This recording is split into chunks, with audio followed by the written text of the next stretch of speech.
Okay, magandang gabi. May nag-message sa atin. Medyo galit na siya eh. Dinedemand niya. Ano ba? Corn beef. Corn beef daw. Gawa raw ng corn beef kasi matagal ko na raw pinangako. Di paying ingredients. Pero may request yan. Gusto ko rin naman ng corn beef para meron kami panluto-luto. Meron akong beef. Yung beef ko is hind quarter. Ibig sabihin ng hind quarter ay pigi. Yan. 1.5 kilos. Hi, Nak. Hello. 1.5 kilos. First thing na gagawin natin kapag gumagawa ng corned beef. No, salt yan, Nak.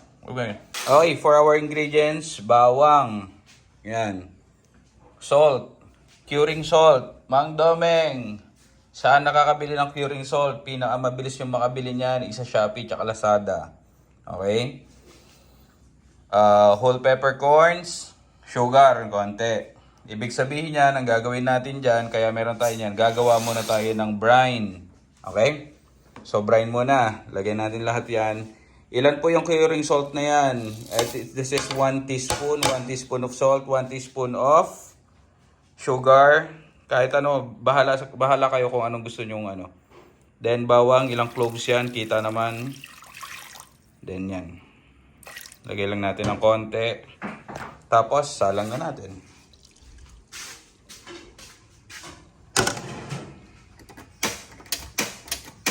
Ayaw na naman bumukas.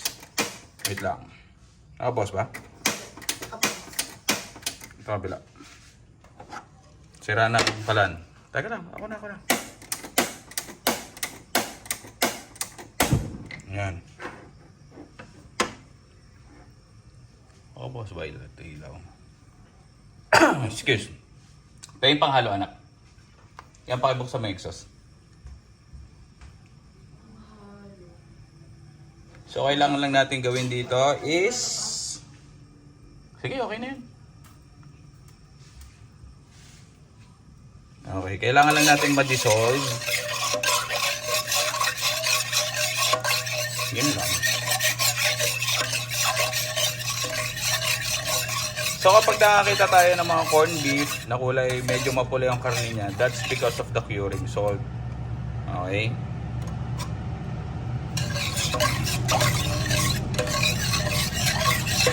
Yan.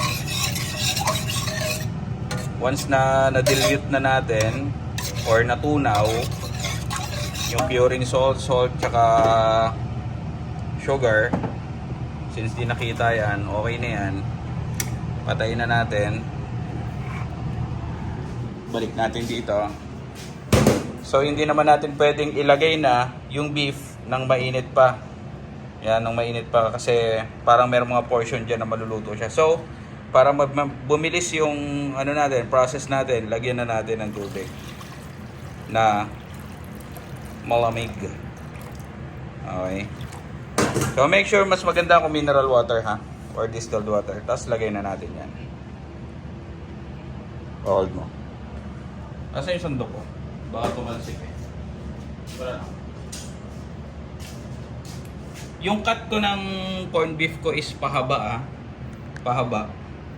Yung grain niya, yung pinaka fiber nung beef, yun yung sinusundan ko. Hindi ko siya kinakat against the grain.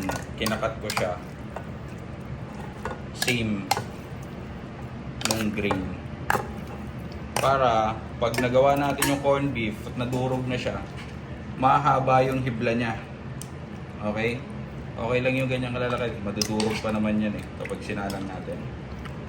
Okay. So ito maganda nito, mag-aantay tayo hanggang kinabukasan. Ay, kulang pala ako ng ano. Kulang ako ng laurel.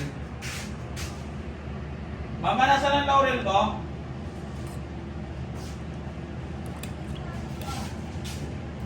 Ubus na yun eh. Okay. So ito nakalimutan ko, laurel. Lagyan na rin natin. Aroma lang mo siya, aroma.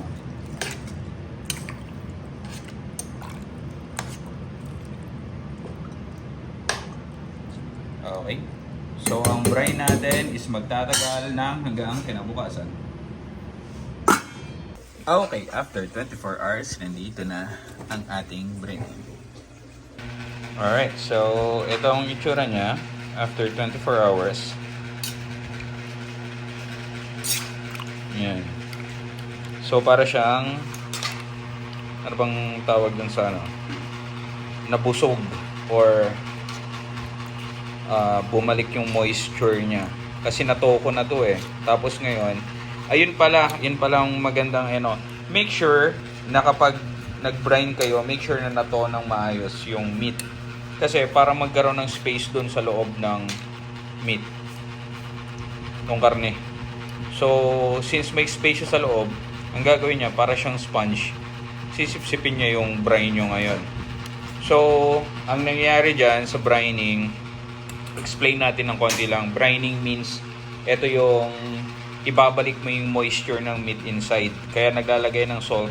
Ang brining naman kasi is, generally, ang brining lang is salt lang naman yan, tsaka water. Ayan ang ibig sabihin ng brine. Okay?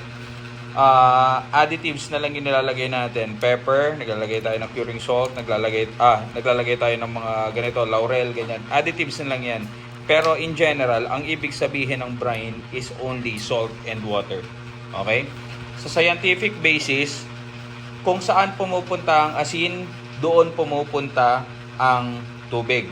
Okay? Ayan ang natutunan namin sa medical school. Kasi nag-aaral ako ng pagka-nursing. So, tapos ako ng nursing. So, ayan ang tinuro sa amin. The reason why nagkakaroon ng manas, ang mga nagkakaroon ng problema sa kidney because of salt. Sa dami ng salt na naiipon, hinahabol siya ng tubig. So, sa amin, sa usapan namin sa medical yan, where the salt goes, water follows. Same goes ang principle ng brining. Okay? So, yan. So, Mang Doming, ano nang gagawin dyan? Isasalang na ba yan para lumambot? Hindi pa. Kailangan nating hugasan yan. Okay. So, eto ay huhugasan natin. Yan.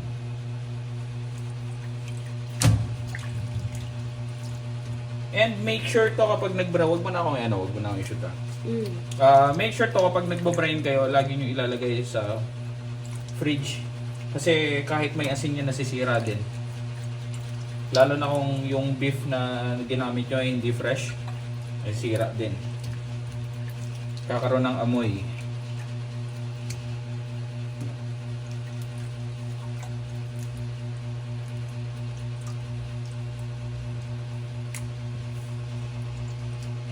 Tapos may tignan natin kung gaano kalalabasan yan.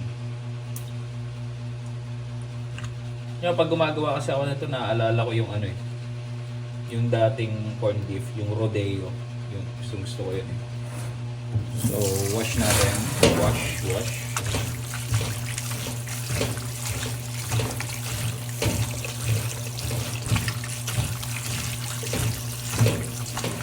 Okay lang yan. Okay lang yan, may mga matitira. Matudurog din yung kasama niya, yung mga paminta na yan. So, ang gagawin ko, magdadagdag ako ng curing salt lang.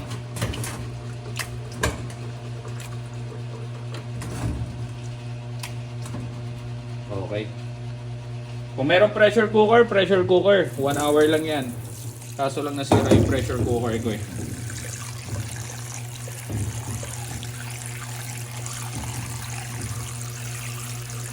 So, yan. See? Okay, stop. Okay. So, nakita nyo yung putla, lalo kanina, nung inuugasan natin. Kasi, maputla na talaga siya. Si Brunei natin. And, open na natin yan. Huwag na. Okay lang yan. Open lang natin. Then, lagyan natin ng 1 teaspoon of curing salt. Yan. Then, so may iwasan natin dito, since brinay natin siya, natanggal yung dugo-dugo ng baka, so wala nang hindi na yun magpo-produce masyadong ng scum o kaya ang tawag, scum yung tawag din sa mga dumi-dumi na nanggagaling sa dugo ng karne. And tatakpan natin to. Naka-high heat tayo. Pag kumulo, low heat for 2 hours. 1 to 2 hours. Okay? Balikan natin. Okay, mukha na siyang corned beef. And tumagal tayo ng 2 hours. And natatanggal na rin natin siya. Nabe-break na natin. Yan, yan. Nagiging flakes na. Yan, nagiging flakes na siya.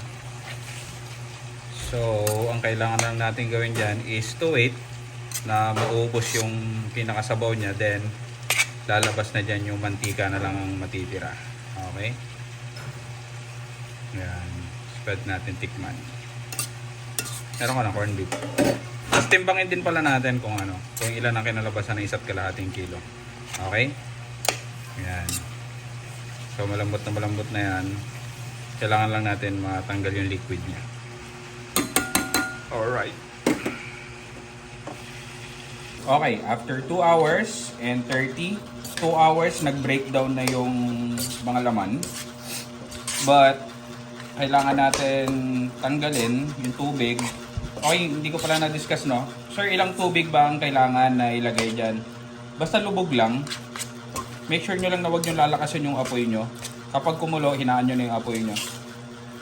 Kasi dalawa lang magiging pagkakamali mo rito. It's either masunugan ka or mapaalat masyado yung corned beef mo. So right now, kitang-kita naman na mukha na siyang corned beef.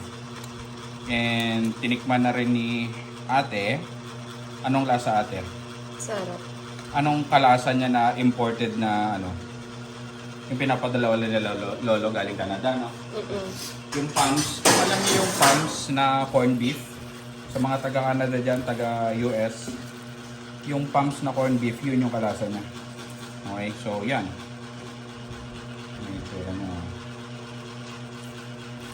So ngayon, timbangin na natin. Naka-favoritos timbangan. Yung naka-ano na yan, ha? Yan, naka 0-0 na yan. So para malaman natin,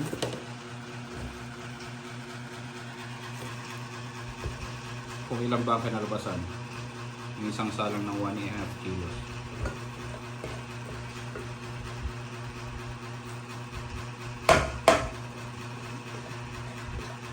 Kasi ang mahal nung ano eh, yung Pure Foods, tsaka ng Delimundo. Eh, ganito lang rin naman yun. Maya ka na kumain. Okay. So, ang kinalabasan niya is 1 kilo and 26 grams. So, meron na tayong data. Pwede ka na mag-costing. Depende sa kung magkano yung kuha mo sa baka. It's either mag-frozen ka na baka or mag-local na baka. It's up to you. Yan na. Meron ka ng data kung paano mo gagawin yung costing mo. Okay? Alright.